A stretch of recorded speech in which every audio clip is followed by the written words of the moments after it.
तो hello student, आप सभी कैसे हैं। आप सभी बहुत ही अच्छे होंगे, ठीक है ना। आप सभी को पता है कि मैंने आप सभी से कहा था कि मैं आप लोग को क्लास 10th का साइंस पढ़ाऊंगा, पूरा साइंस पढ़ाऊंगा, ठीक है ना।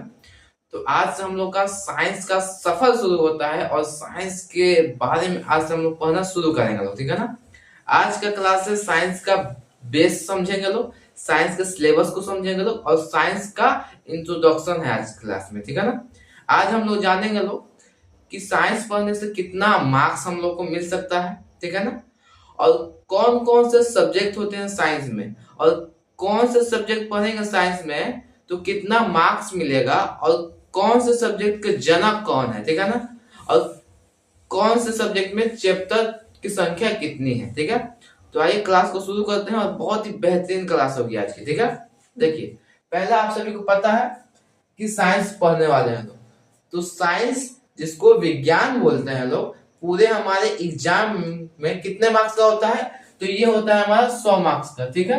100 मार्क्स का होता है पूरा साइंस, जिसमें से प्रैक्टिकल आप लोगों ने सुना होगा, प्रैक्टिकल का एग्जाम होता है स्कूल में और प्रैक्टिकल का 20 मार्क्स मिलता है। कहां से मिलेगा?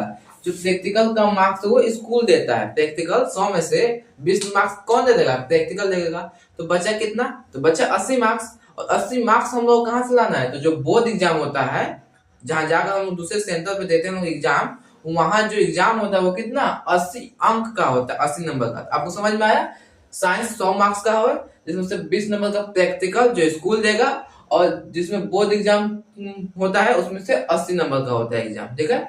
20 अंक प्रैक्टिकल और बोर्ड एग्जाम देता है 80 मार्क्स, ठीक है। इतना आप लोग को समझ में आया। तो आगे देखिए, आगे जो है विज्ञान मतलब कि साइंस, उसके जनक कौन है? आप लोग को ये जानना बहुत ही जरूरी है, क्योंकि आप लोग साइंस पढ़ रहे हैं लोग, कोई पूछेगा बदलाव कि साइंस का जनक कौन है, तो आपको याद होना चाहिए कि साइंस के जनक गैलीलियो है। कौन है? गैलीलियो, ठीक है ना। अब आते हैं लोग कि जानते हैं लोग कि साइंस में कितने विषय हैं, ठीक है। तो साइंस में 3 विषय हैं, फिजिक्स, केमिस्ट्री और बायोलॉजी। फिजिक्स को भौतिक बोलते हैं। क्या बोलते हैं? भौतिक। अब आइए इसके बारे में जानते हैं। तो जो हमारा फिजिक्स है ना, फिजिक्स कितना 26 मार्क्स का पूछता है। मतलब कि यहाँ पे जो बोर्ड एग्जाम होगा 80 मार्क्स का ना, 80 में से 26 मार्क्स का फिजिक्स में से पूछेगा। आया समझ में? 80 में से फिजिक्स में से 80 मार्क्स का जो होता है, 80 अंक का पूरा साइंस, उसमें से 26 नंबर का खाली कहां से पूछता है? फिजिक्स से पूछता है, ठीक है। अब एक चीज आप याद रखिएगा, जो फिजिक्स है इसमें टोटल चैप्टर कितने हैं? तो टोटल चैप्टर 6 है। कितने चैप्टर है टोटल? 6 है, ठीक है। अब कौन कौन से चैप्टर है, जब मैं फिजिक्स पढ़ाऊंगा ना आप लोग को, तब वहां पे लिखवा दूंगा कि 6 चैप्टर का नाम, ठीक है। ठीक है ना, समझ में आया? ये आप सभी खोज के लिख लीजिएगा लोग। उसके बाद देखिए, फिजिक्स के जनक कौन है, मतलब कि फिजिक्स के पिता हैं कौन? तो फिजिक्स के पिता है न्यूटन। आपने 9th क्लास में पढ़ा होगा, न्यूटन का प्रथम नियम, न्यूटन का द्वितीय नियम और न्यूटन का तृतीय नियम। 3 गो नियम होता है न्यूटन का, ठीक है। तो वही जो न्यूटन है ना, वो फिजिक्स के जनक माने जाते हैं। अब कभी कभी ऐसा क्वेश्चन आ जाता है कि फिजिक्स के आधुनिक जनक कौन है? फिजिक्स के आधुनिक जनक कौन है? तो याद रखिएगा, फिजिक्स के आधुनिक जनक है अल्बर्ट आइंस्टीन। कौन है? अल्बर्ट आइंस्टीन फिजिक्स के आधुनिक जनक हैं, ठीक है। अब आइए केमिस्ट्री की ओर बढ़ते हैं। तो केमिस्ट्री, जिसको रसायन शास्त्र हिंदी में बोला जाता है, और ये होता है 27 अंक का। मतलब ये जो 80 अंक का साइंस का एग्जाम होता है ना, 80 का, 80 में से 27 नंबर खाली केमिस्ट्री से पूछता है, ठीक है। कभी 26 भी हो जाता है, कभी 27 भी, लेकिन आप याद रखिएगा अधिकतम 27 नंबर का पूछता है पूरे केमिस्ट्री से, ठीक है। केमिस्ट्री में टोटल चैप्टर की बात की जाए तो जितना फिजिक्स में चैप्टर है उतना सेम केमिस्ट्री में चैप्टर है, 6 चैप्टर है, ठीक है। और इस चैप्टर का नाम हम कब बतलाएंगे? तो जब आपको हम केमिस्ट्री पढ़ाएंगे ना, केमिस्ट्री शुरू करेंगे, तब हम लिखवा देंगे कि केमिस्ट्री में 6 चैप्टर है, ठीक है।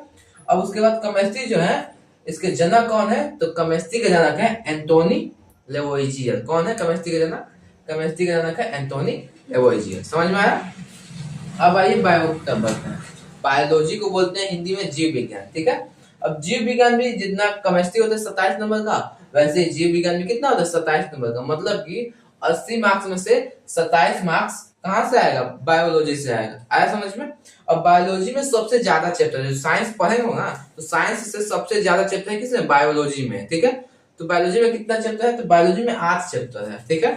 कितना चैप्टर है? 8। इसीलिए बायोलॉजी हम लोग क्या करेंगे लोग, पढ़ेंगे लोग। और जब मैं पढ़ाऊंगा आप सभी को बायोलॉजी, तो बायोलॉजी के आठों चैप्टर का मैं नाम लिखवा दूंगा आपको बहुत ही अच्छे से। आया समझ में?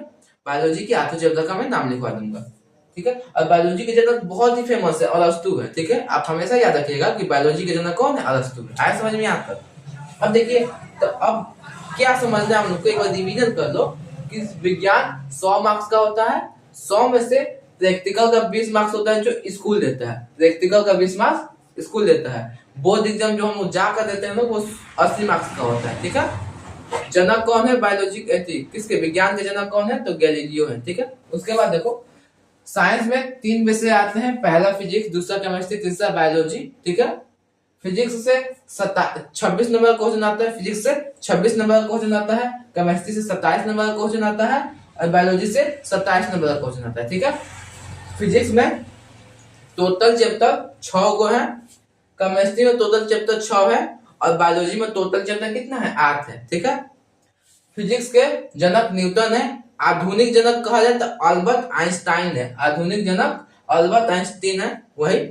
उसके बाद केमिस्ट्री के जनक कौन है, एंटोनी लेवोजियर है, और बायोलॉजी के जनक अरस्तु है, ठीक है। एक चीज आप समझिए, बहुत ही अच्छा चीज है, ठीक है। जैसे आपको पता होगा कि जब हमारा एग्जाम होता है, ध्यान समझिएगा, जब हमारा क्या होता है, एग्जाम होता है,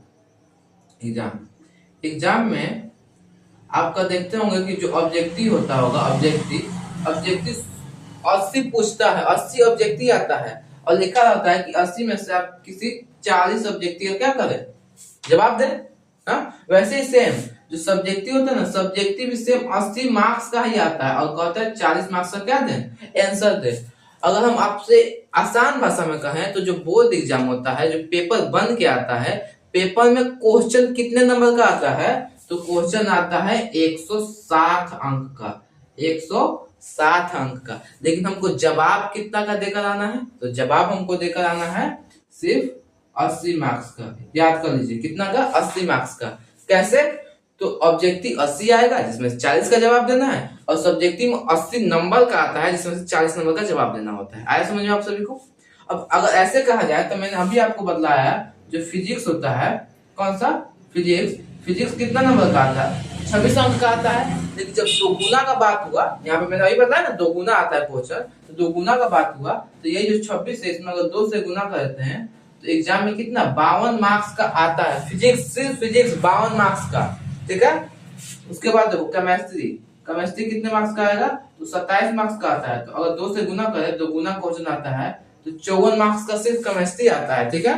और उसके बाद बायोलॉजी, तो बायोलॉजी भी 27 मार्क्स का होता है, अगर इसमें 2 गुना कर दें तो ये भी 54 मार्क्स का होगा। अगर आप सभी इसको जोड़िएगा तो ये हो जाएगा 160।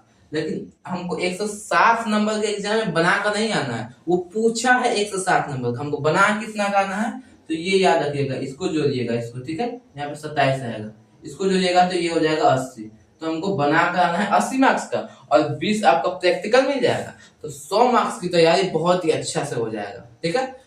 तो इतना याद रखिएगा कि जितना बेहतरीन तरीका से आप पढ़ेंगे ना, डेली क्लास करेंगे, वैसे ही आपका नंबर इंक्रीज होता चला जाएगा, अच्छा नंबर आएगा, ठीक है। तो हम लोग बहुत ही जल्द क्लास को शुरू करेंगे लोग, ठीक है। आपका ये सिलेबस डिस्कशन था, पूरे सिलेबस को हम लोग बहुत ही अच्छे से जाने हम लोग कि प्रैक्टिकल कहाँ से मिलता है, कितना नंबर का, कौन से सब्जेक्ट में कितना नंबर का क्वेश्चन आता है, ये आप सभी को समझ में आ गया होगा, ठीक है ना। मैंने अपना 100% दिया है आपको समझाने में। मैं आशा करता हूँ कि आप सभी को बहुत ही अच्छे समझ में आया है, ठीक है। अगर बाबू आपको समझ में आया है तो आप इस वीडियो को अपने दोस्तों में भी शेयर कर दीजिए। वीडियो को अगर अभी तक देख रहे हैं, अगर लाइक नहीं किए तो लाइक कर दीजिए, ठीक है। अगर हमारे इस छोटे से चैनल पर अगर आप नए हैं तो इस चैनल का परिवार बनने के लिए आप इस चैनल को सब्सक्राइब कर दीजिए, ठीक है। तो मिलते हैं नेक्स्ट क्लास में, आज के लिए इतना है।